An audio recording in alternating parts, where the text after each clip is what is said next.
Great day, and thanks for pressing play. Matt here once again, the Fish and Finance guy, and it is Tactical Tuesday. So, are you struggling to improve your credit score? Are you enjoying some success with improving your credit score? Or are you beyond that and you are working to try and optimize your credit score? Well, whichever category you might fall in, stick with me today because I'm going to pull up a real world, real life example, but I want to focus on the dollars relative to your credit score on a generic auto loan scenario to show you what it really means to your household finances and budget instead of just focusing on the credit score exclusively. Now, if I was going to be heading out and going fishing this weekend, I would likely check to see what the phase of the moon is and what the tide is doing to try and increase my chance of success on the water. But there are other variables that I should be taking into account as well to really optimize my chances for success, such as the temperature of the water, the temperature of the air. Is it going to be windy? What direction is the wind going to be coming from? So similar to working on improving your credit and ultimately optimizing your credit, if you know a little bit and you're taking action steps, that is to be applauded.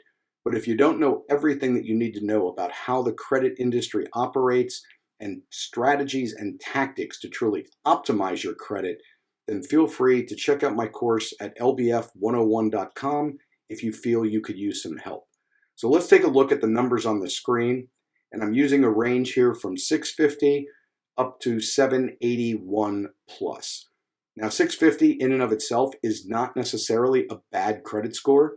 When you get down into the low 600s and then into the 500s, the numbers for financing and credit approval get much worse if an approval is even obtainable.